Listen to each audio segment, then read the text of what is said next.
कि ये जो शुभ कर्म था, ये ठीक है, मां ने जन्म दिया था इसकी ने, लेकिन ये अब केवल अपनी मां का लाल नहीं रहा, ये पूरे देश के मेरे लोगों का लाल बन चुका है।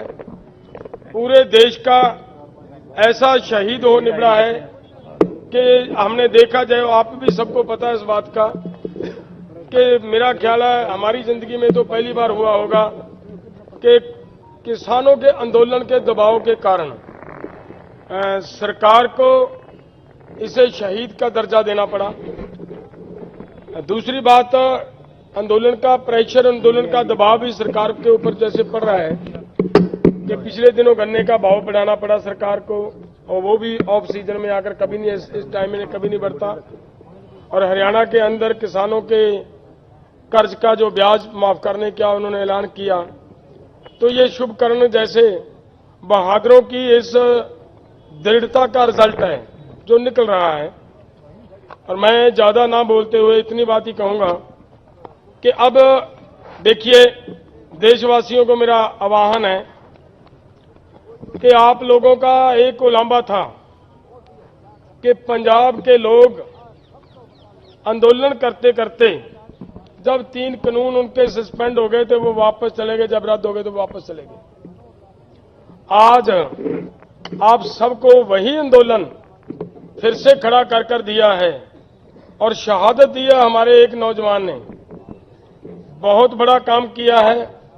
पूरे देश की ये जिम्मेदारी बनती है कि पूरा देश इस आंदोलन में पहले से भी ज्यादा ताकत से इस मैदान में उतरे, ताकि जैसी ये सरकार है ऐसी सरकार को सबक सिखाया जा सके। क्योंकि जिस तरीके से सरकार पेश आ रही है, हमारे युवा प्रितपाल सिंह को देखना हो तो देखिए कैसे तरीके से वो वहां से अगवा कर लेकर गए हैं।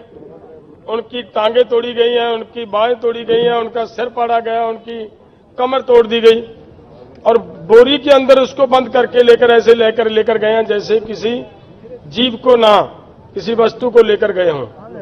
और मैं हमारी माननीय हाई कोर्ट से भी इस बात की अपील करता हूं कि इनके ऊपर तुरंत संज्ञान लिया जाए।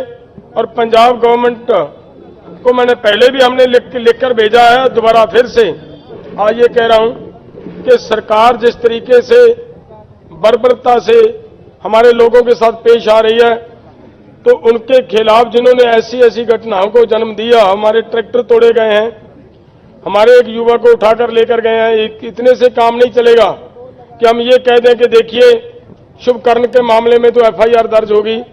एफआईआर दर्ज करना, अभी दूसरी एफआईआर दर्ज करना बाकी है। जो हमारे नौजवान प्रितपाल को उठाकर लेकर गए हैं, और ये हमारी मांग है सरकार से कि उनके ऊपर भी मुकदमा, अगवा किए का मुकदमा दर्ज होना चाहिए। ये सब हमारी बातें हैं। लेकिन फिर मैं लास्ट में ये कहना चाहूंगा कि जो हमारा शहीद शुभ कर्म वो केवल हमारा नहीं रहा, एक जमात का नहीं रहा, वो पूरे देश का, किसान परिवार का, कमेरा परिवारों का वो शहीद बन चुका है।